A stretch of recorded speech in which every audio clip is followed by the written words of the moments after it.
Commander Jake Morrison stood on the bridge of the human ship Defiant.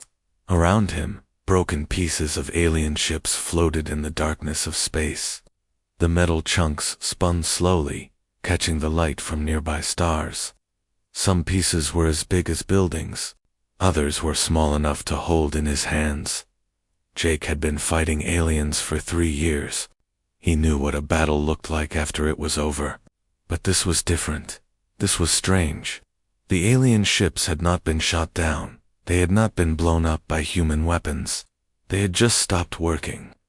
"Sir, we're getting more reports from the other ships," said Lieutenant Sam Davis from his station. Sam was young, maybe 25 years old. His voice shook a little when he talked. The whole alien fleet just went dark, all at once. Jake walked to the big window at the front of the bridge.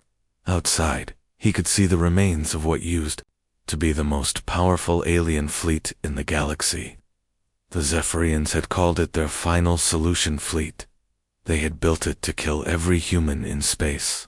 But something had gone wrong. "How many ships?" Jake asked. "Over 2,000, sir. Maybe more. We're still counting. 2,000 ships." Jake had never seen so many alien vessels in one place. Each ship could carry 1,000 warriors. The Zephyrians had come here to end the human race once and for all. But now they were all dead. Dr. Lisa Carter entered the bridge. She was the ship's expert on alien biology. Her hair was messy and her clothes were dirty. She had been working for 12 hours straight, trying to understand what had happened. "Commander, I need to show you something," she said. Her voice was tired, but excited.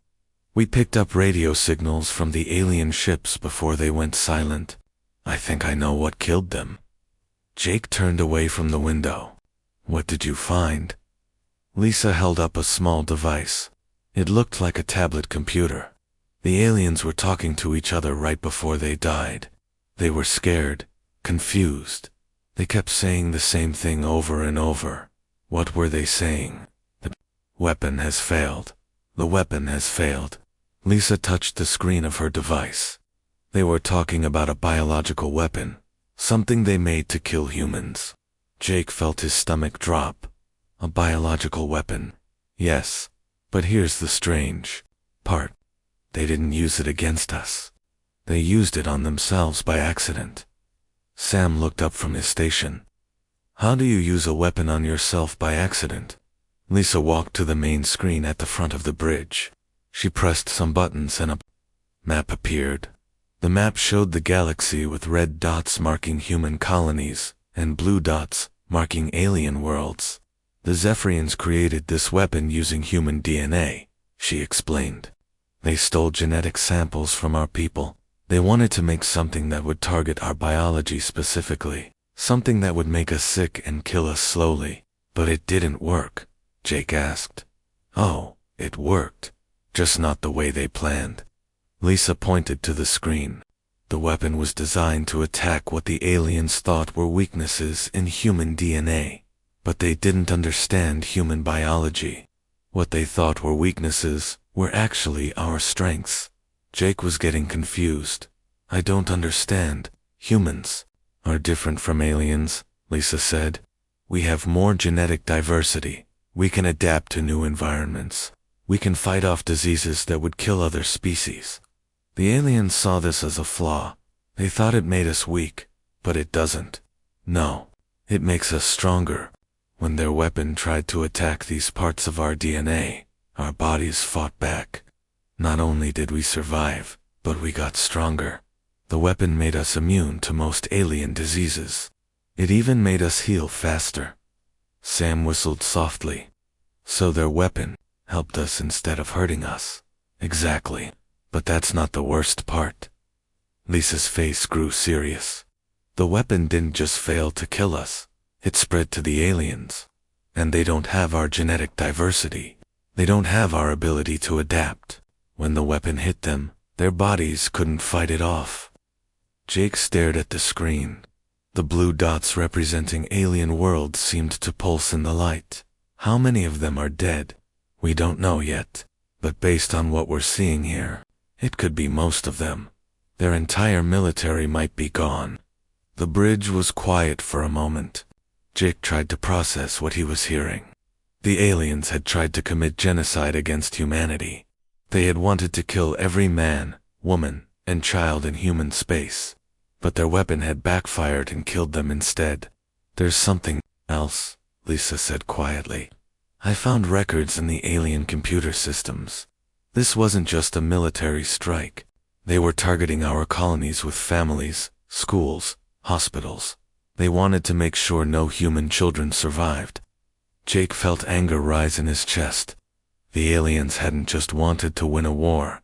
They had wanted to erase humanity completely. They had planned to kill babies and children. They had wanted to make sure the human race never existed again. Sir, Sam called out. We're getting reports from across human space. Alien fleets everywhere are going silent. It's happening all over the galaxy. Jake looked at the floating pieces of metal outside the window. Each piece had once been part of a ship filled with aliens who wanted to kill his species. Now those aliens were dead, killed by their own hatred. What do we do now? Sam asked. Jake didn't have an answer. The war they had been fighting for 3 years was over, but it hadn't ended the way anyone expected. The aliens had lost, but not because humans had beaten them in battle. They had lost because they had destroyed themselves. Send word to Earth, Jake said finally. Tell them the alien fleet is destroyed. Tell them we're alive. Tell them the war is over. What about the aliens who might still be alive? Lisa asked. Jake looked at her. What about them? Some of them might survive. Some might be immune, like we are. What do we do when they come asking for help? It was a good question. The aliens had tried to kill every human in the galaxy. They had planned to murder children. But now, they were the ones who were dying. Some of them might survive, and they might need human help to live. Jake didn't know what the right answer was, but he knew that whatever happened next, the galaxy would never be the same. The war was over, but the real test was just beginning. 3 months had passed since the alien fleets went silent. Ambassador Kate Sullivan sat in a meeting room aboard the space station New Hope. Across from her sat 5 alien representatives. They looked tired and scared. Their skin was pale and their eyes were dull. The biological weapon was still killing their people. Please, said the Zephyrian representative, a female named Vex. Our children are dying. Our doctors cannot stop the disease. We need your help. Kate kept her face calm, but inside she felt angry. 3 months ago, these same aliens had tried to kill every human in the galaxy. Now they were begging for help. You want our help? Kate said. After what you did to us. Vex looked down at the table. We made a mistake. A terrible mistake. We thought we were protecting our people. We thought humans were a threat to the galaxy. So you decided to kill us all. Even the children. Yes, Vex whispered. We did, and now we are paying for it. Kate looked at the other alien representatives. They were from different species, but they all looked the same, sick. This spatted their great alliance was falling apart. Lieutenant Colonel Ryan Davis entered the room. He was a scientist and a soldier. For the past 3 months, he had been studying the alien weapon with a team of human and alien researchers. Ambassador, Ryan said, we've learned more about what happened. You need to hear this. Kate nodded. Tell us. Ryan activated a holographic display. It showed a strand of DNA rotating slowly in the air. The aliens based their weapon on human genetic samples they stole from our colonies. But they didn't understand what they were looking at. What do you mean? Asked one of the other aliens. Humans are different from all other species in the galaxy, Ryan explained. We have more genetic diversity. We can adapt to new environments quickly. We can fight off diseases that kill other species. The aliens saw this as a weakness. Vex spoke up. We thought genetic diversity was inefficient. We thought species should be pure and uniform. That's where you were wrong, Ryan said. Your weapon was designed to target what you thought were genetic flaws in human DNA. But those weren't flaws. They were features. They're what make us strong. Kate watched the aliens, as Ryan explained. They were learning that their basic understanding of biology was wrong. Everything they thought they knew about genetics was backward. When the weapon hit humans, our bodies adapted, Ryan continued. We became immune to it. But more than that, we became stronger. The weapon enhanced our natural abilities. We heal faster now. We're more resistant to radiation and toxins. But what happened to us? Asked another alien representative. Ryan's face grew serious. The weapon spread from the humans to your people, and your species don't have our genetic diversity. You've spent thousands of years making your populations more uniform, more pure. When the weapon hit you, your bodies had no defense. Kate felt a cold satisfaction. The aliens had tried to use their own ideas about genetic purity to destroy humanity, but those same ideas had destroyed them instead. There's something else, Ryan said. He touched a control, and the display changed. Now it showed medical reports from different alien worlds. We found records of how the weapon was designed. It wasn't meant to kill quickly. It was meant to make humans suffer. The room was quiet. Kate read the reports on the screen. The aliens had designed their weapon to cause maximum pain and fear. They had wanted human families to watch their children die slowly. The weapon targets the nervous system first, Ryan explained. It causes intense pain for days before death. The aliens wanted humans to suffer before they died. Kate looked at Vex. Is this true?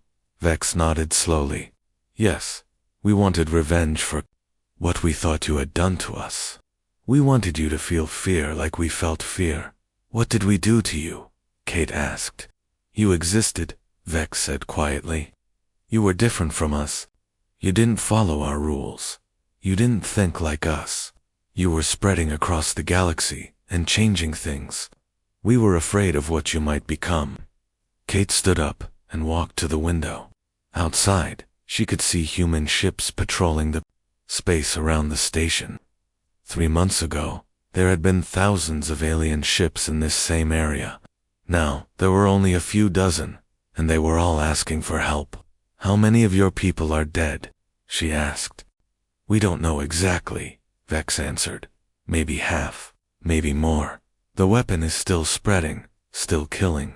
Kate turned back to face the aliens. And you want us to help you? Yes, please. We know we don't deserve it. We know what we did was wrong. But there are innocent people dying. Children who had nothing to do with the war. Dr. Amy Forster entered the room. She was the head of the medical team trying to understand the alien plague. Her face was tired, but determined. I've been working with alien doctors, Amy said. The weapon is still evolving, still changing. Some alien populations are starting to develop limited immunity, but it will take generations for them to recover fully.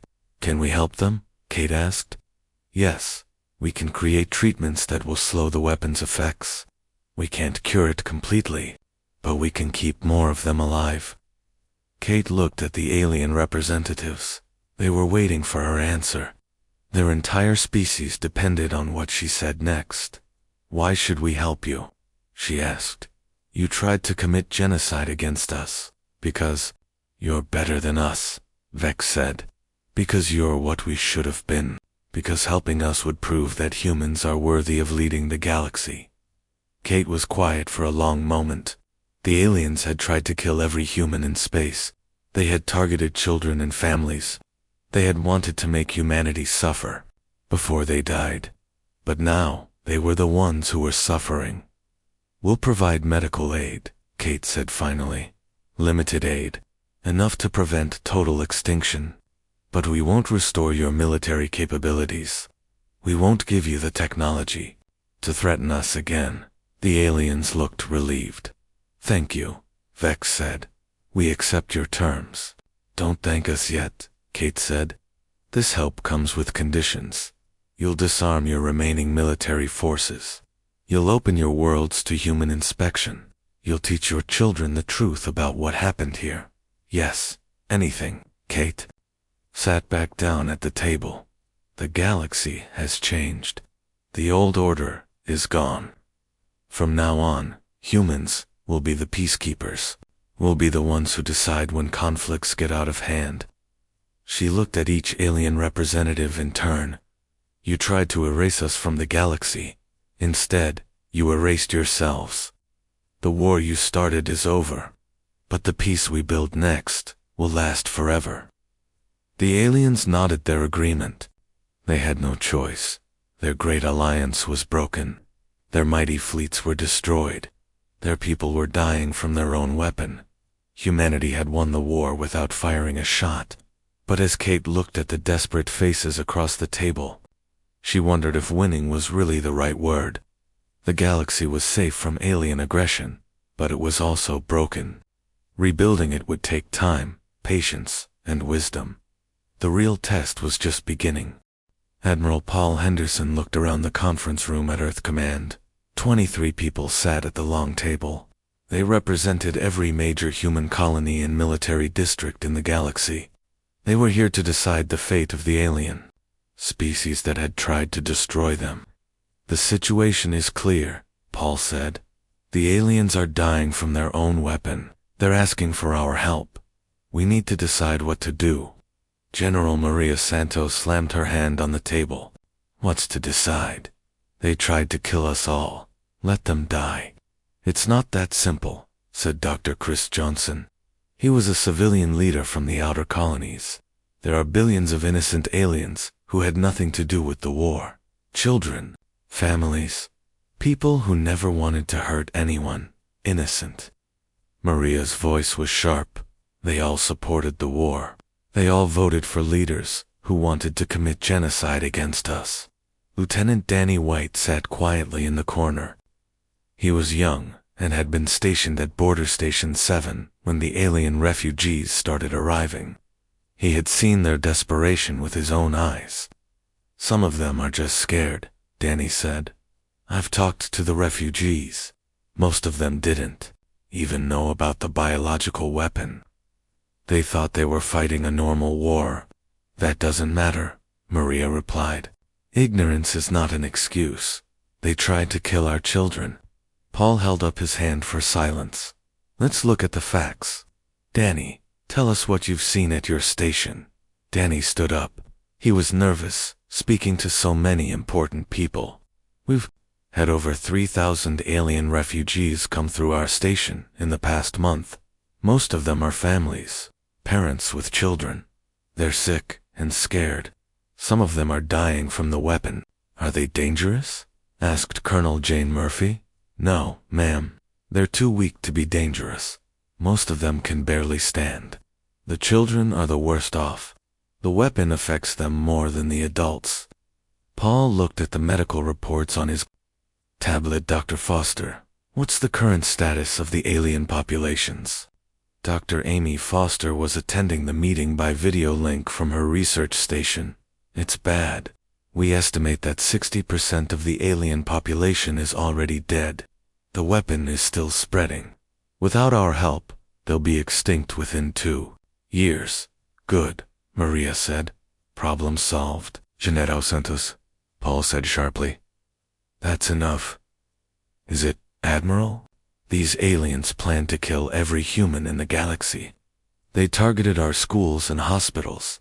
They wanted to make sure no human children survived. Now you want to save them.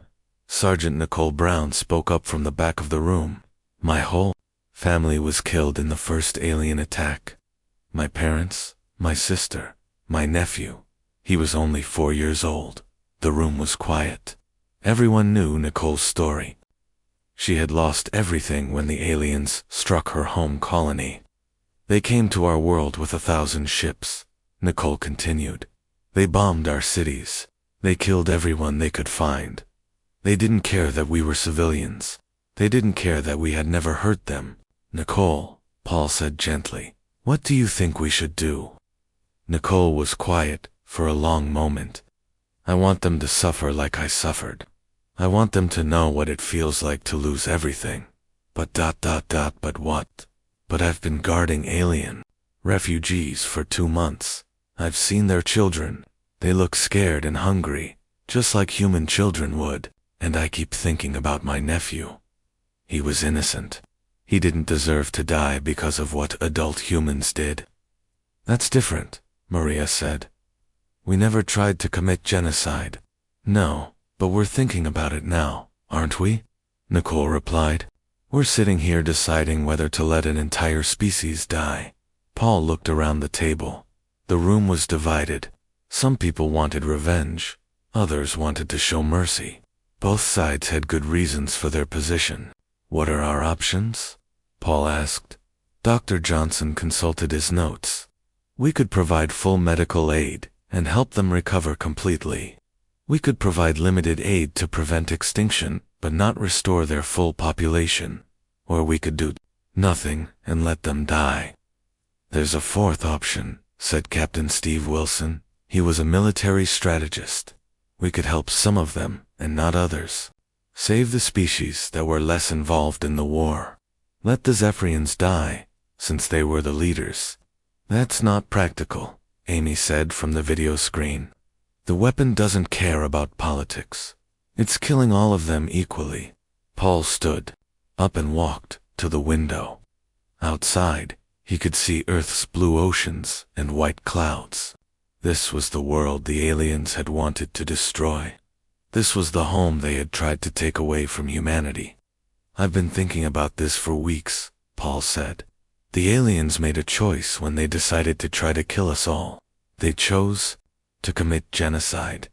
They chose to target our children. They chose to try to erase us from the galaxy. So we let them die. Maria asked. No, we make a different choice. We choose to be better than they were. Paul turned back to face the room. We'll provide limited medical aid, enough to prevent total extinction, enough to save the children and innocent civilians, but not enough to restore their military power. What does that mean exactly? Dr. Johnson asked. It means we save maybe 1 in 10 of them. We focus on the young, the innocent, the ones who opposed the war. We let the rest die from their own weapon. Maria looked angry. That's not enough punishment for what they did, and it's not enough mercy either, said Dr. Johnson. It's a compromise, Paul replied. It's the best we can do, given the circumstances. Danny raised his hand. What about the refugees at my station? Some of them are war criminals. Others are just families trying to survive. How do we decide who lives and who dies? Paul sat back down. We make the best decisions we can with the information we have. We save the children first, then the civilians, then the ones who opposed the war. We let the military leaders and war criminals face the consequences of their actions.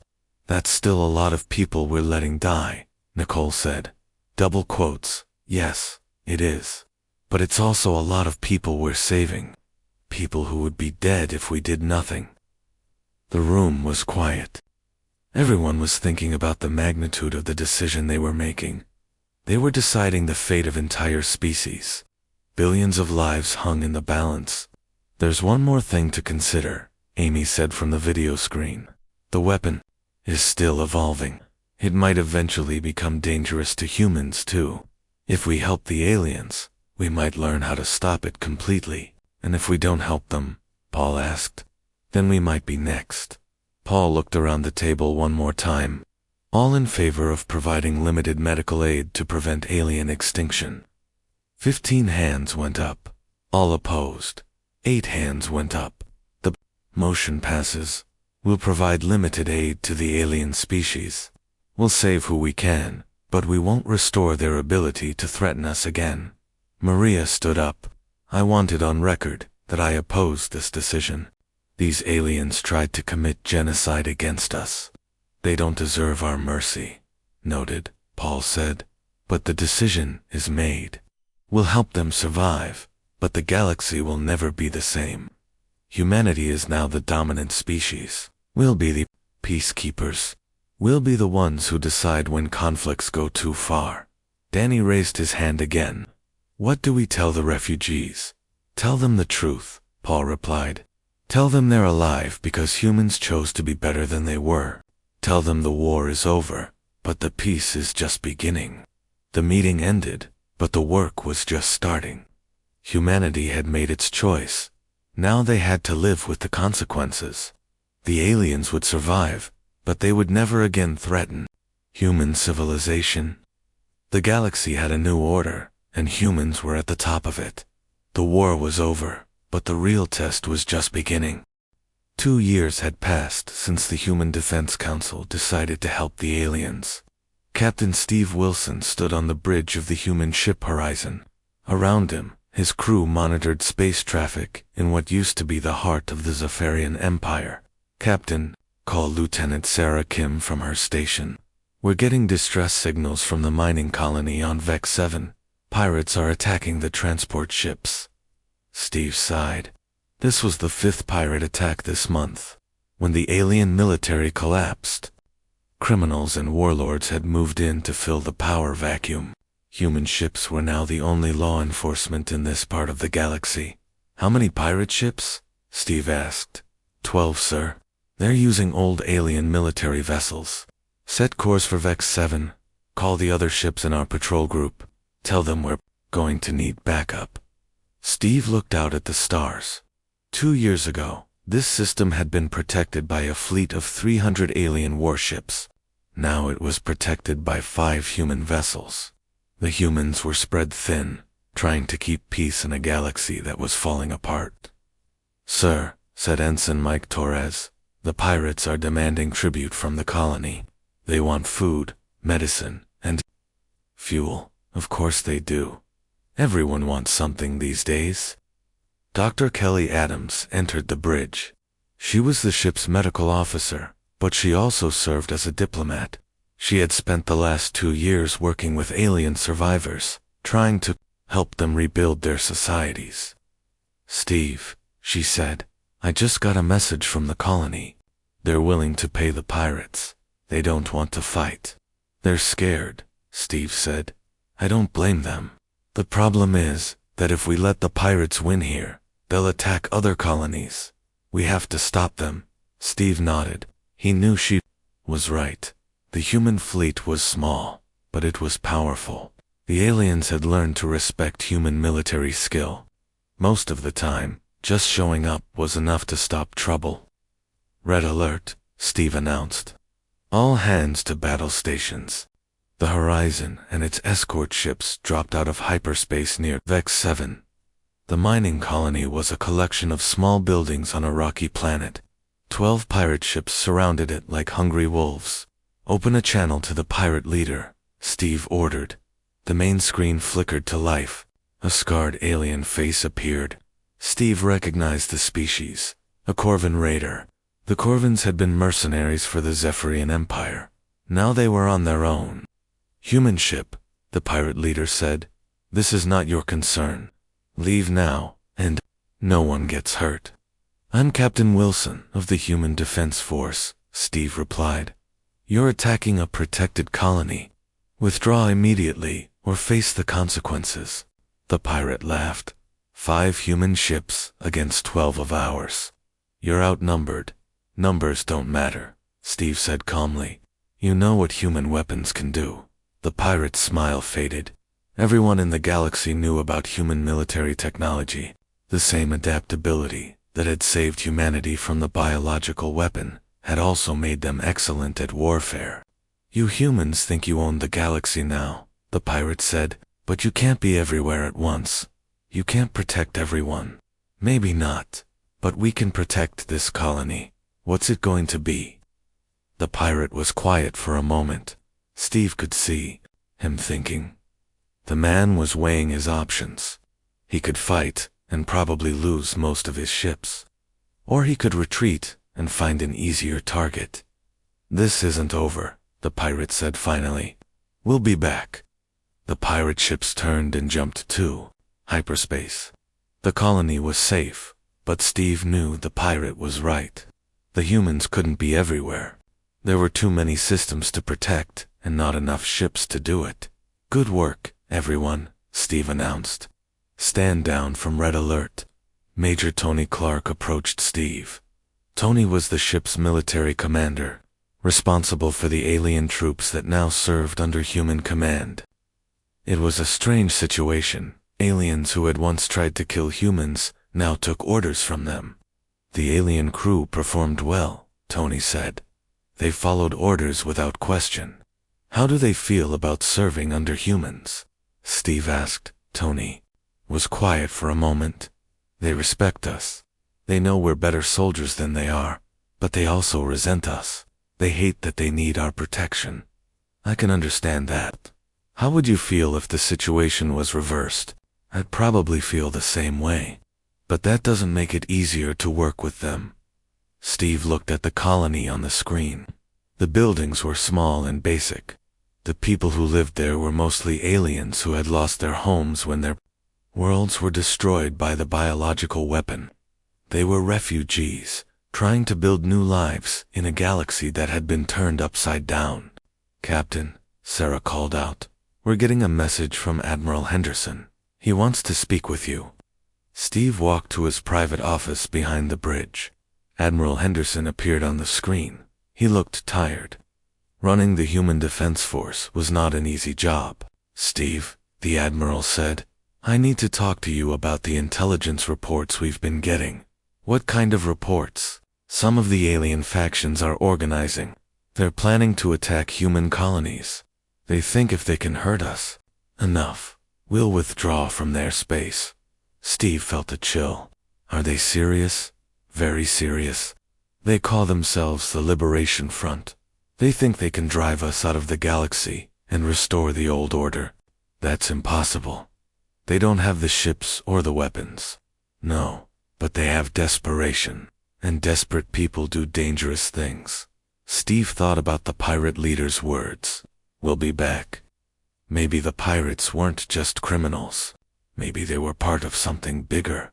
"What do you want me to do?" Steve asked. "Keep your eyes open, watch for signs of organized resistance, and be ready to use force if necessary." "Admiral, are we going to have to fight another war?" Henderson was quiet for a long moment. "I hope not, but if we do, we'll be ready. The galaxy learned what happens when someone tries to destroy humanity." The transmission ended. Steve sat in his office, thinking about the future. The biological weapon had ended one war, but it might have started another. The aliens were weak now, but they were also angry. Some of them would never accept human leadership. Steve returned to the bridge. His crew was monitoring the space around the colony. Everything was quiet, but he knew that could change quickly. "Sir," Mike said, "the colony administrator wants to thank us. He's inviting us to dinner. Tell him we appreciate the invitation, but we need to continue our patrol." "Yes, sir." Steve looked at his crew. Humans and aliens working together. It wasn't friendship, but it was cooperation. Maybe that was enough for now. Dr. Adams approached him. "Steve, I've been thinking about what the pirates said, about us not being able to protect everyone. What about it? He's right. We can't be everywhere, but maybe we don't need to be. Maybe we can teach the colonies to protect themselves." "You mean arm them?" "I mean train them. Give them the tools they need to defend themselves. Show them how to work together." Steve nodded. "That's not a bad idea, but it would take time, and some of the colonies might use those weapons against us. Maybe. But the alternative is spreading ourselves too thin. We can't patrol the entire galaxy forever." Steve looked out at the stars. The galaxy was a big place. There were thousands of systems, millions of planets, billions of people. The humans had become the peacekeepers, but they were a small species compared to the vast populations they were trying to protect. "I'll talk to the Admiral," Steve said. "Maybe it's time to start thinking about the long term." The Horizon continued its patrol. Behind them, the colony went back to its normal routine. The people there were safe for now, but tomorrow would bring new challenges. The galaxy was changing, and humans were at the center of that change. The war was over, but the peace was still fragile. And somewhere in the darkness of space, the Liberation Front was planning their next move. 5 years had passed since the biological weapon changed the galaxy forever. Commander Alex Turner stood in his office overlooking the city of New Zephoria. The capital of the former Zephorian Empire was now a joint human-alien colony. The tall spires that once housed the Alien War Council now held offices for human administrators and alien representatives working together. "Sir," said his assistant, Lieutenant Emma Rodriguez, "Dr. Young is here to see you. She says it's urgent." Alex looked up from his reports. Dr. Rachel Young was the head of the biological research station on the planet's moon. She had been studying the weapon for 5 years, trying to understand its long-term effects. "Send her in." Rachel entered the office. She looked worried. Her usually neat hair was messy, and she had dark circles under her eyes. "Alex, we have a problem, a big one." "What kind of problem?" Rachel sat down across from his desk. "The weapon is still evolving. It's been changing slowly over the past 5 years. We thought it was becoming weaker, but we were wrong." "What do you mean?" "It's adapting, learning. It's starting to target the genetic changes that made humans immune to it." Alex felt his stomach drop. "Are you saying it could kill humans now?" "Not yet, but soon, maybe within a year. The weapon is trying to overcome our immunity. If it succeeds, it could kill everyone in the galaxy, humans and aliens alike." Alex stared out the window at the city below. Humans and aliens walked the streets together. Children of different species played in the parks. It wasn't perfect, but it was peaceful, and now that peace was threatened. "How long do we have?" "Hard to say. The weapon is still weak. Still mostly confined to the alien populations. But it's getting stronger, smarter. We need to do something soon." "What can we do?" Rachel leaned forward. "We need to find the source, the place where the weapon was created. If we can get to the original research facility, we might be able to stop it permanently." "Do we know where it is?" "Yes. It's on Zeph Prime, the original Zephrian homeworld. The planet was abandoned after the weapon killed most of the population there." Alex had heard of Zephyria Prime. It was a dead world now, poisoned by the weapon that had been created there. No one had set foot on the planet in 3 years. "That's a dangerous mission," Alex said. "The weapon is strongest there." "I know, but it's our only chance. If we don't stop it now, it will eventually kill everyone." Alex activated his communicator. "Get me Admiral Henderson on Earth. Priority 1. While they waited for the connection, Alex thought about the past 5 years. The humans had tried to build a fair and just peace. They had helped the aliens survive. They had protected the weak and punished the guilty. They had tried to be better than their enemies. But maybe that wasn't enough. Maybe the weapon was the galaxy's way of saying that some mistakes were too big to forgive. "Admiral Henderson here," came the voice from the communicator. "Admiral, this is Commander Turner. I'm here with Dr. Young. We need to talk about the weapon." "What about it?" Rachel explained the situation. The weapon was evolving. It was learning to target humans. It might eventually kill everyone in the galaxy. "How sure are you about this?" the Admiral asked. "Very sure. I've been studying it for 5 years. It's definitely adapting to overcome human immunity." "What do you recommend?" "We need to go to Zephyria Prime. Find the original research facility. Destroy the weapon at its source. That's suicide. The weapon is too strong there. Maybe. But it's our only chance." The Admiral was quiet for a long moment. "How many people would you need?" "A small team. Maybe 10 people. Scientists and soldiers. We go in fast, find the facility, and destroy it. And if you're wrong, if the weapon can't be stopped, then we're all dead anyway. At least this way we're trying to save everyone." Alex looked at Rachel. She was right. They had to try. The alternative was watching the weapon slowly kill every living thing in the galaxy. I'll lead the mission, Alex said. Alex, no, Rachel replied. You're needed here. The colony depends on you. The colony won't matter if everyone's dead. Besides, I know Zephyria Prime. I was there during the war. I'm going to, Rachel said. I know the weapon better than anyone. Fine. But we need more people. Volunteers who understand the risks. Over the next week, Alex assembled his team. Captain Jim Harrison volunteered to pilot the mission. Lieutenant Colonel Ryan Davis, the man who had first figured out how the weapon worked, agreed to come. Dr. Amy Foster, who had spent 5 years treating weapon victims, joined the group. 8 other people volunteered: scientists, soldiers, and technicians. All of them knew they might not come back. The night before they left, Alex walked through the city. The streets were full of humans and aliens going about their daily lives. Children played games in the parks. Families ate dinner together. It was peaceful and normal. At the Memorial Plaza, Alex stopped to read the names on the wall.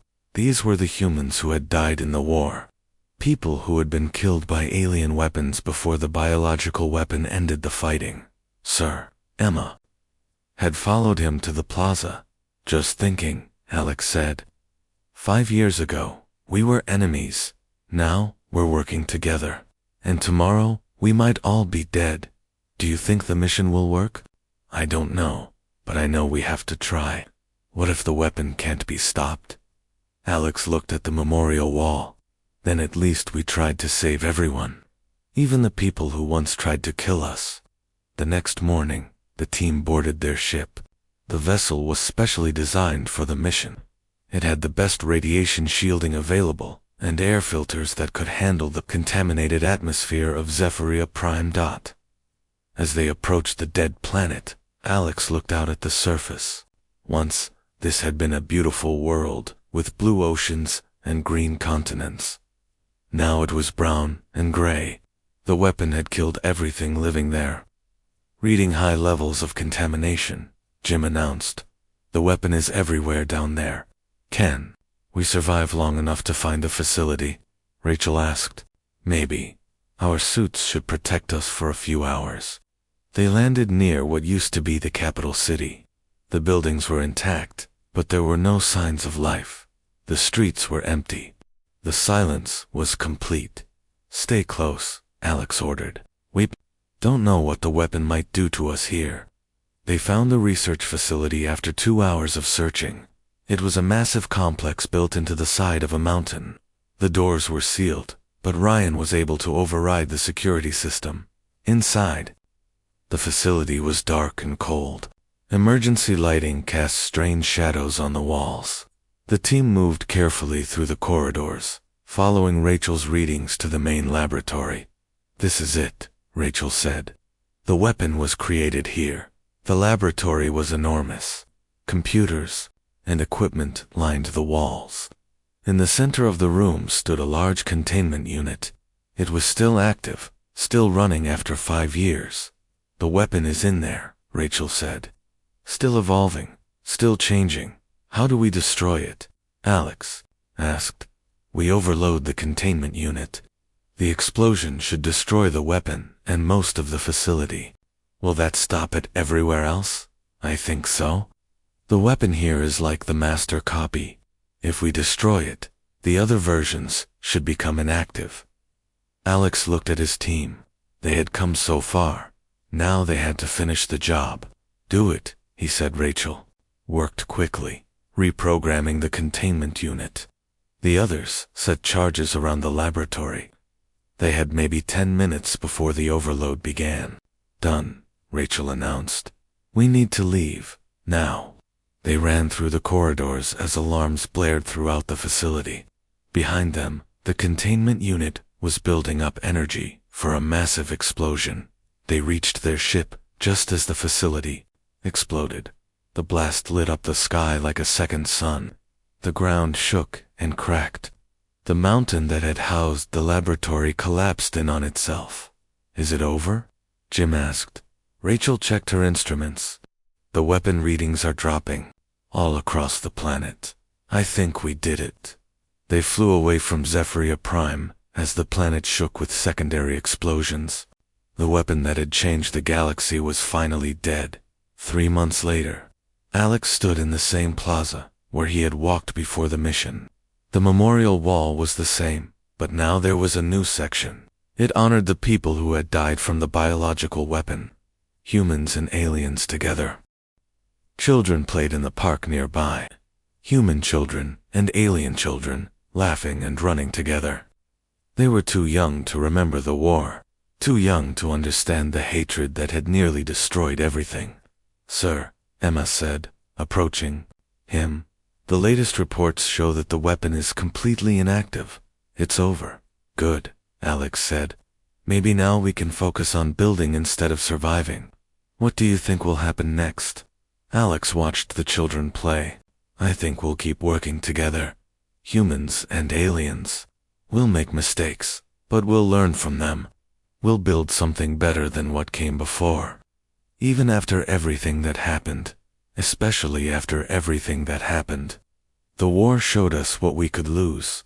The weapon showed us what we could become if we let hatred control us. Now we get to choose what we want to be." A young alien child ran up to them. "Mr. Turner, want to play with us?" Alex smiled. "Sure. What are you playing?" "Peace," the child said. "It's a game where everyone wins."